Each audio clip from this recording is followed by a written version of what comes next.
ગાયોના દૂધ નહીં રે કળિયુગમાં. આ લખ્યું છે. પિતાને પુત્રનો અને પુત્રને પિતાનો વધ કરીને પણ પશ્ચાતાપ નહીં થાય. પેલા પિતાને પુત્ર કોઈ દી ઊંચા અવાજે બોલાવી નહોતો શકતો, અને આજે તો આજ તમે ઘણી ઘટનાઓ એવી, હજી તો તમને હું આ વાત કહું ને કે કળિયુગના 4,32,000 વર્ષ હોય ને, એમાંથી હજી 5,000 વર્ષ ગયા છે. હજી 4,27,000 તો હજી તો કળિયુગની શરૂઆત છે. કળિયુગની હજી શરૂઆત છે. ત્યાં તમને એની ઝાંખી થાય.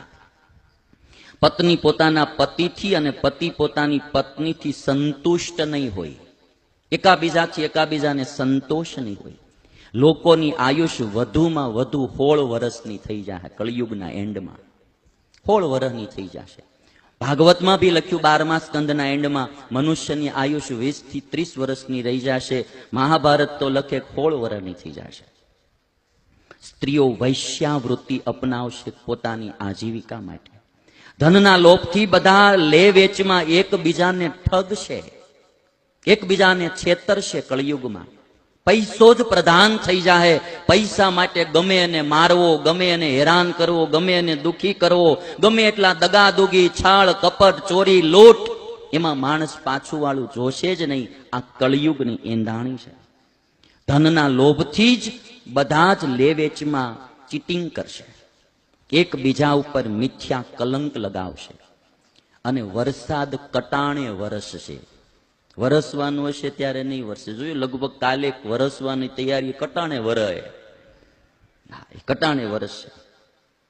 અને શોભામાં વાળ રહે કળિયુગમાં. શોભામાં ગુણ કેળવવા કોઈ મહેનત નહીં કરે, વાળ માટે કેટલી મહેનત કરે. ફેશન રહે. માણસ કપડાથી સારો લાગશે, સદગુણથી નહીં. આ કળિયુગની નિશાની. ગાંધીજી માથે ટકો રાખતા, છાલિયા કટ રાખતા. ગાંધી કોઈ દિવસ વાળ કપાવવા વાળંદ પાસે ન જતા. આમ છાલિયું માથે મૂકી અને પોતાની હાથે કાતર લઈને ચારે બાજુથી કાપી નાખતા, જેને છાલિયા કટ કહેવામાં આવતું. એ નહીં. અને ધોતી પહેરતા.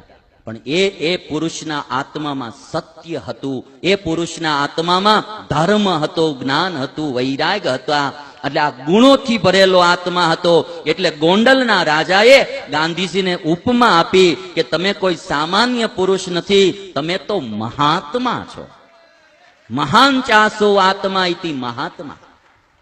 મારે આ ભારત દેશના ને એમાં ગુજરાતના લોકોને કેવું, આ દુનિયાને સૌથી મોટા બે નેતા ભેટમાં આપ્યા હોય તો એ ગુજરાતે આપ્યા. મહાત્મા ગાંધી અને સરદાર પટેલ. જુવાન ગાંધી અને પટેલ જેવો હોવો જોઈએ.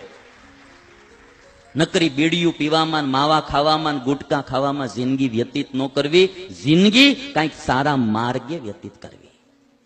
ફેશન રહે નકરી. કપડાથી જ માણસો શોભશે, બીજું કાંઈ હશે નહીં.